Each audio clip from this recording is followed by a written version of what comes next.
Ito tayo po'y mag-aaral.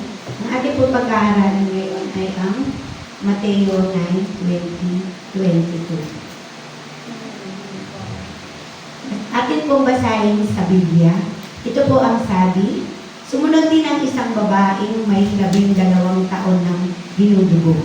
Lumapit ito sa may likuran ni Jesus at hindi po ang laylayan ng kanyang damit.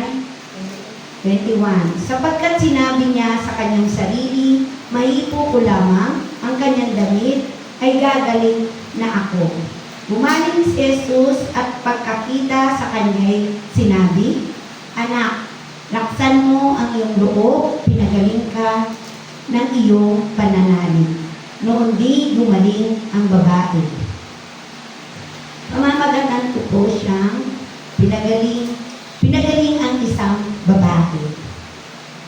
Dito po sa Mateo 9:20-22, kung atin pong tutunghayan, makikita po natin dito na paano pinagaling ng Diyos ang isang babaeng dinudugo at himalang siya'y gumaling. Una, ano po ang kalagayan ng babae? Ang kalagayan ng babae ayon sa batas noon, ang taong dinudugo ay marumi at bawal lumapit o humawak sa iba. Matagal na siyang nagdurusa. 12 taon na siyang dinudugo. Gumastos na siya ng gamot, pero nagpagamot na po siya kung saan-saan. Pero lalong lumala ang kanyang sakit. Kahit pinagbawalan, lumapit pa rin siya kay Jesus. Dahil sa kanyang pananaw o pananalig ay ang tanging Panginoong Jesus lamang ang makakapagpagaling sa kanya. Bagamat 12 taon na po siyang dinudugo, napakatagal po ng panahon na 12 taon. Ngunit hindi po nawalan siya ng pag-asa. Sa Diyos po siya lumapit at nagtiwala. Di po ba? Sa laki ng kanyang paniniwala at pag-asa na ang Diyos lamang ang makakapagpagaling sa kanya. Kaya po, sa buhay po ng isang babaeng ito, walang ibang makakapagpagaling sa kanya kundi ang Diyos lamang. Di po ba? Tayo din po, pag tayo ay nasa sitwasyon na alam natin na ang Diyos lamang ang makakapagpagaling sa atin, marahil ay gagawin din natin ang ginawa ng babaeng ito. Atin pong basahin ang Mateo 11:22. Sumagot si Jesus, manalig kayo sa Diyos. Di po ba? Pagsabi si Jesus na po mismo ang nagsabi sa atin na lumapit tayo sa Diyos. Kaya ang babae nito, wala po siyang nilapitan kundi ang Diyos lamang. Sa kahuli-hulihang sandali ay natagpuan niya ang ating Panginoon Jesus. Pangalawang puntos po, paano gumaling ang babae?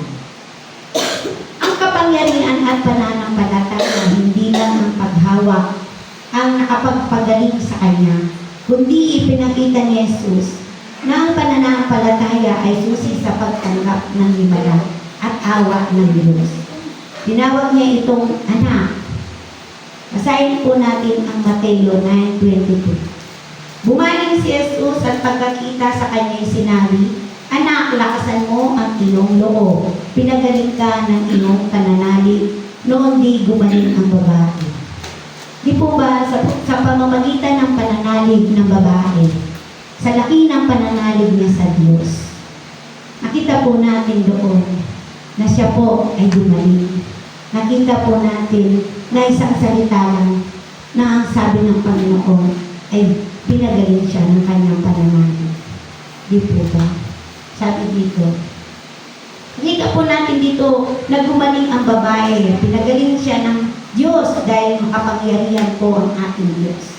Naniniwala po ba kayo na makapangyarihan ng ating Diyos? Amen. Di po ba? Sa pananalig niya sa Diyos, pinagaling siya ng Diyos. Dahil ang Diyos ay makapangyarihan, wala pong makakapagpagaling magpapagaling na iba, kundi ang Diyos lamang sa instant. Dahil ang babaeng iyon, agad-agaran po siyang gumaling sa paghipo pa lamang po ng laylayan ng damit ng ating Panginoon. Naranasan niya po ang kagalingan at naramdaman naman po ng ating Panginoon may lumabas na kapangyarihan sa kanya, di po ba? Hinanap niya kung sino yung humawak, humipo sa kanyang laylayan. Dahil ramdam na po ng ating Panginoon na may ang pananalig ng taong humipo sa kanya ay bukal sa kanyang puso. At ito po ay sa ating buhay, pag tayo po ay nanalig, di lamang dapat ay maranasan natin po ang manalig, kundi sa ating puso ay makita sa atin na tunay tayong nananalig sa ating Panginoon para makamtan po natin ang ating kahilingan sa Panginoon. At makikita po natin dito na napakatagal ng panahon na 12 taon. Hindi po biro ang ganong katagal na pag-aantay. Di po ba? Sabi pa po dito sa Awit 103 verse 3, ang lahat kong kasalanan siya ang nagpapatawad at anumang aking sakit ginagamu't niyang lahat. Sabi po ng Panginoon dito, anuman ang aking sakit ginagamu't niya. Kaya ang babae po ito, ang sakit niya ay idinudugo, pero pinagaling siya ng Panginoon.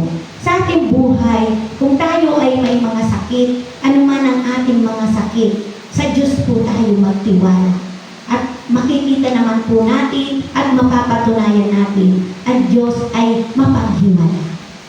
Katulad ng babaeng dinugo, nagkaroon siya ng himala sa buhay niya, instant pinagaling siya. Di po ba? Sabi pa po sa Kawikaan 3:5, kaya ka magtiwala, buong puso at lubusan, at huwag kang manangan sa sariling karunungan. Sabi po, kaya tayo magtiwala, buong puso at lubusan. Pero nakita din po natin dito sa babaeng ito, saan siya naunang nagpagamot? Di po ba, lumapit muna siya sa manggagamot, nagpagamot muna siya. Nang siya ay nakita niya na napakatagal na panahon, hindi niya nakamtan ng kanyang kagalingan. Di po ba? Naubos na ang kanyang pera sa pagpapagamot. Di po ba? Pero hindi pa siya gumaling. Na nagpapatunay, hindi siya muna kay Yahweh nagtiwala. Nagtiwala muna siya. Inuna niya pinagtiwalaan yung pagpapagamot. Ngunit ang mahalaga doon, sabi dito, kay Yahweh ka magtiwala buong puso at lubusan. Huwag mananangan sa sariling karunungan. Pinakita po dito na inuna niya ang pagpapagamot bago sa Panginoon. Kaya hindi niya po agaran nakamtan ang kanyang kagalingan. Di po ba? Umabot pa siya sa 12 taon bago niya nasumpungan ang kanyang kagalingan. Kaya sabi nga po, unahin natin ang Diyos. Unahin natin, hanapin ang Panginoon. Ano man ang aspeto ng buhay natin, huwag natin pangunahan. Lalo na po, nandito tayo sa mundong ibabaw, na maraming tukso na magsasabi sa atin, pumunta tayo sa ganong manggagamot, bumunta tayo sa manggagamot na magkatawas, magkatapal, pumunta tayo doon, magaling doon. O kung marami kang pera, magpagamot ka sa mga ospital na pribado, o magagandang ospital kung marami kang pera. Pero nasumpungan niya po ba ang kagalingan? Hindi po.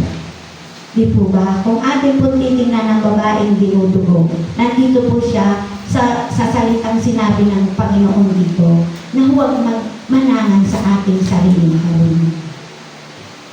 Kaya wala pong ibang dapat lapitan kundi ang Diyos lamang. Ang akin pong natutunan dito sa babaeng dinudugo ay bagaman matagal po siyang naratay, matagal po niyang dinanas ang sakit, pero sa bandang huli ay natagpuan din niya ang Panginoon sa kanyang buhay. Nakamtan din niya ang katagumpayan ng buhay.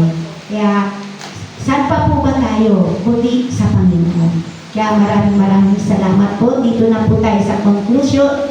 Ang tunay na pananampalataya kay Jesus ay nagdadala ng kaligtasan at kagalingan, hindi hadlang ang kahirapan sakit o pagtingin sa iba. Basta't lumapit ka ng buong puso, walang alinlangan, sa Diyos ikaw ay magkakaroon.